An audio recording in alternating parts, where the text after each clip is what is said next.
नमस्कार, मैं प्रियंका मेहता। आज मैं आप लोगों के समक्ष पुनः एक बार हिंदी भाषा के दयनीय व गंभीर स्थिति पर बात करूंगी।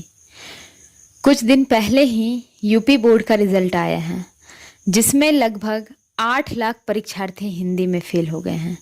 इस बात को सुनकर मैं स्तब्ध रह गई कि उत्तर प्रदेश, जो एक हिंदी भाषी राज्य है, वहाँ हिंदी की इतनी गंभीर हालात हैं। जब से हिंदी की शुरुआत हुई है, अर्थात आदिकाल से लेकर आधुनिक काल तक में हिंदी को सुदृढ़ और प्रतिष्ठित करने में जिन हिंदी साहित्यकारों ने अपनी महत्वपूर्ण भूमिका निभाई है, उनमें से अधिकतर साहित्यकार उत्तर प्रदेश के रहने वाले थे। जैसे कबीरदास, अयोध्या सिंह उपाध्याय हरिऔध, उदय शंकर भट्ट, केदारनाथ अग्रवाल, जयशंकर प्रसाद, धूमिल, नामवर सिंह इत्यादि। यूपी बोर्ड का यह परिणाम सचमुच चिंता और सोचनीय का विषय हो गया है, क्योंकि जो भूमि शुरू से ही हिंदी का गढ़ माना जाता रहा है, जिस भूमि ने हमेशा से हिंदी को उर्वरा और शक्ति प्रदान करती आई है, उसकी यह दशा सबको हैरान कर देने वाली है, और स्वयं मुझे भी।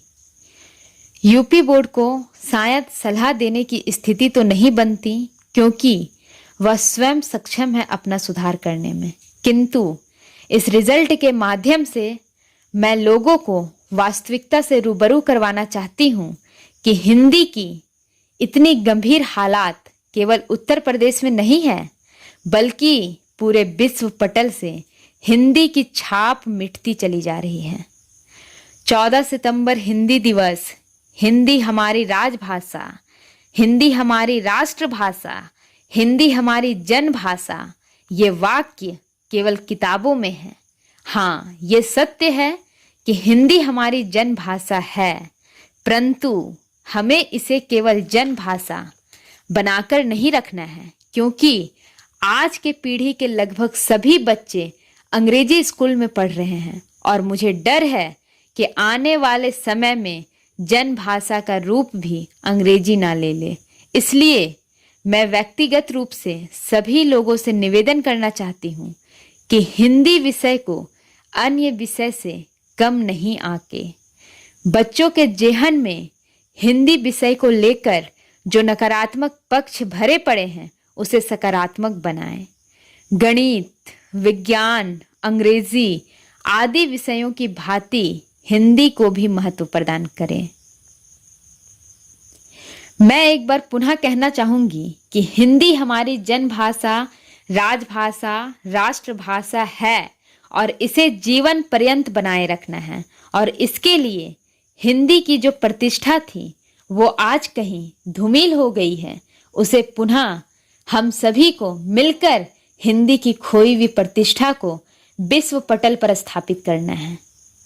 और आज हम समय रहते हिंदी के महत्व को नहीं समझते हैं, तो जिस प्रकार से हम लोगों ने प्रकृति के महत्व को बिना समझे उसे रौंदते हुए आगे निकल गए, और उसका परिणाम आज आप सबके सामने है। ठीक उसी प्रकार हिंदी को आज हम पैरों तले रौंदते हुए आगे निकल रहे हैं, और हिंदी पीछे छूटती चली जा रही है।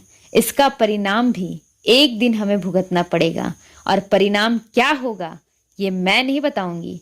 इसे आप स्वयं समझे, और नहीं समझेंगे तो समय समझा देगा। जाते जाते पुनः मैं एक बार आप सभी से आग्रह करती हूँ कि कृपया हिंदी भाषा को बढ़ावा दें, और अपने आप पर गर्व करें कि आप हिंदी के जानकार हैं। धन्यवाद।